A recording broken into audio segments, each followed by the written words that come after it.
Sitten kun meillä on näitä ilmanpainetta sääteleviä apuvälineitä, meillä on niitä, että laittaa niin rekisteritappia, voi laittaa rajattomasti eri asentoon, niin sen voi laittaa sitten tietokoneen muistiin. Että jokainen äänikerta saa tietyn määrän ilmaa, jolloin se säveltaso vaihtelee, että se joko soi vähän enemmän tai vähemmän epäpuhtaasti. Ja sitten meillä on sellainen apuväline, jolla me voidaan kokonaisen pillistön ilmanpainetta joko lisätä tai sitten vähentää todella paljon, jolloin se viritys muuttuu todella niin kuin alavireiseksi ja jopa semmoiseksi köyhäksi ja riutuvaksi, tai sitten niin kuin toiseen ääripäähän menneen niin kuin sumusireeni soi. Nämähän on semmoisia välineitä, joissa meillä ei niin kuin tarkkaa säveltasoa. Mutta sitten mikrotonaalisissa pilleissä meillä on ihan tarkka, se niin kauan pitkälle kuin urut voi olla vireessä, niin meillä on tarkka tieto siitä, että miten se soi. Niin se voi olla aika uusi asia joillekin, että tavallaan kun ymmärtää säveltäjän näkökulmasta, että säveltäjä oikeasti haluaa tietää tarkalleen, minkä soinnun instrumentit soittaa, eikä niin, että summittain vain epäpuhdasta. Niin. Joo, kyllä tämä on siis ihan huomattavan jännä juttu ja kyllä siitä riittää seuraavaksi 100 vuodeksi tutkimista ihan varmaan. Kyllä. Niin rikas kuin urkukirjallisuus nyt onkin. Kyllä. Ja eikö niin, että sen keyboardin voi siirtää? Joo. Tämä on mun mielestä aina, kun mä oon nähnyt tätä muualla, just esimerkiksi siellä Pariisin Filharmoniassa, niin siis ihmisithän niin harvoin näkee urkurin soittavan, niin että ne tajuaa sen kokonaisvaltaisen jalkatyön ja kaiken sen, niin sehän on nyt varsinainen spektaakkeli jo sitten taas sinänsä. Kyllä, kyllä.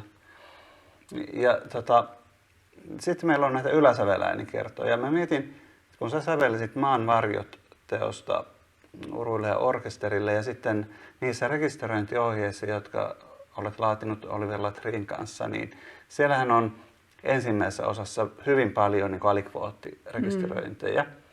Ja kuinka paljon sä mietit itse säveltäessäsi elektroniikkamusiikkia siinä, että niin kuin elektronista musiikkia, että kun meillä on niitä yläsäveliä, soittaa nopeasti, niin kuin ekassa osassa on, niin sehän rupeaa muistuttamaan sellaista niin kuin sähköisesti tuotettua sointimaailmaa.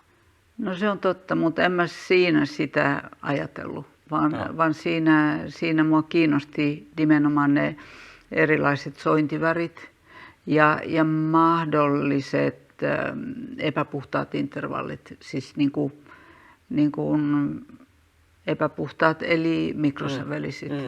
Mutta en mä sitten lähtenyt sitä sillai yli pieteetillä toteuttamaan. Mutta se jäi niistä meidän kokeilu- ja kuuntelukerroista mieleen. Mutta siis sinänsä urut ja elektroniikka. No, mä ennen ajattelin, että ei ne urut mitään elektroniikkaa tarvii, että kun se on niin rikas soitin, että eihän tavallaan orkesterikaan tarvii. Että pitää olla joku hyvin erityinen idea, että toisi siihen vielä sen tavallaan vaivan. No orkesteria ajatellen, niin se on vaiva sen takia, että siellä on jo se 80-100 ihmistä lavalla. Niin sitten kun siihen viritellään niitä elektroniikkoja, niin siihen menee aikaa ja siis kaikilta menee aikaa. Mutta tämä on nyt hyvin eri asia ja nyt kun mä oon herkistynyt tähän urkuasiaan ja kuullut omankin musiikkia paljon eri saleissa, niin yksi ensimmäinen asia, joka mulla on tullut mieleen, on tila. Että kun se urun ääni joka tapauksessa valtaa sen tilan ja liikkuu siellä niin kuin sillä lailla ajassa, että joskus se on niin kuin aistittavaa, että se on jäljessä esimerkiksi, niin kuinka sitä materiaalia voisi käyttää tietoisesti niin, että se liikkuu tilassa. Niin. Ja että esimerkiksi yhdistettynä orkesteriin, niin se urut valtaisi niin kuin sen tilan kokonaisvaltaisesti. Sitten toinen on, no sanotaan nyt, että jos meillä nyt sitten on se mikrotonaalisuuskin tässä mukana ja uruissa niin valtavasti niitä mahdollisuuksia, niin mitäs me sitten tehtäisiin elektronisesti? No sitten toinen asia, mikä mulle tulee mieleen, on siis luonto, luonnon äänet. Siis semmoinen, joka on sitten taas jotain ihan erilaista ja joka voisi myös saada aikaan huikeita visioita niin kuin musiikillisesti, jos jostain luonnonäänistä muokattua materiaalia yhdistää niihin urkuihin. Niin sitten tuntuu, että siinä olisi sitten ihan koko universumi, joka soi. Niin on. Joo. Mutta jokaisella varmasti tulee aika paljon ihan omia ajatuksia ja se on tosi kiehtova juttu. Ja sitten luonnon vastakohta konemaailma tietenkin. Urut on kone ja mekaaninen laite, niin tuoda kaikkea sellaista niin kuin hälyä ja ääntä, mitä sitten koneet saavat tuolla ulkona aikaa. Mitä me kuullaan joka päivä, kun kävellään ulos kadulle, niin on tiekoneita ja on ratikkakiskon kirskuntaa ja monenlaista muuta. Että onko elektroniikan liittäminen esimerkiksi, kun ajatellaan tätä sävellyskilpailua, se on nyt mahdollisuutena siellä, että voi ensembleen ja urkuihin myös soloteoksissa liittää elektroniikkaa, mutta onko se sun mielestä tässä kohtaa ajatellen kilpailua mahdollisuus vai enemmänkin tämmöinen haittatekijä? No sehän riippuu ihan säveltäjästä, että minkälaiset taivot niillä on, että kuinka paljon kokemusta niillä on elektroniikasta. Siis kyllä nyt pitäisi lähteä siitä, että se on mahdollisuus, jos nyt yritetään pysyä positiivisena. Mutta kyllähän mä luulen, että siinä vaiheessa, kun me sitä kilpailuteoksia arvioidaan, niin se on myös asia, mitä me arvioidaan. Että millä tavalla sitä on käytetty ja että onko se haitta. Ei mun mielestä mikään semmoinen, jos se on niin kuin teknologia, jota on lisätty, niin kyllä se pitää olla hyvin toteutettavissa.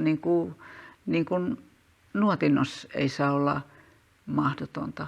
Siis kyllä nämä on kaikki sellaisia asioita, joita mä ainakin katson. Että kyllä se on mun mielestä osa säveltäjän ammattitaitoa, just miten se teos sit voidaan toteuttaa. Niin, jos saman pystyy saamaan aikaan muilla jo olemassa olevilla välineillä, niin sitten varmaan miettii, että onko turhaan käytetty sitten elektroniikka. Onko se vaan sellaista prässäilyä sillä, että haluaa vielä tuoda tämänkin elementin mukaan? No kyllä se on mulle henkilökohtaisesti mun kriteeri aina, että tarviinko mä tähän todella elektroniikkaa. Jos mä en tarvi, miksi ihmeessä mä sen lisäisin siihen. Että kyllä siinä pitää olla joku validi syy. Mä mietin myöskin neljäs osasävellisyyttä, että uruissahan jos esimerkiksi terssiääni kertaa käyttää yksin ja yhdistää sen erilaisiin 8-jalkaisiin äänikertoihin eri sormiolta, niin me saadaan aikaan semmoisia mikrointervallitasoja ja värejä jo. Silloin nehän ei ole, tai ne voi olla tarkkaan määriteltyjä, mutta ne ei ole kuitenkaan aivan tarkkoja, mutta me saadaan kuitenkin se efekti aikaiseksi silloin. Niin sitten jos kilpailuteoksessa on esimerkiksi hyvin paljon tätä mikrotonaalista pillistöä käytetty niin, että se aiheuttaa harjoitusvaiheessa tuskaa, että se alkaa mennä niin kuin yli inhimillisyyden rajojen, niin sitten mä mietin aina, että onko tämä ollut tarpeen, että eikö tämän olisi voinut saman saada aikaan esimerkiksi Yläsydänläänikertoja yhdistämällä ja tekemällä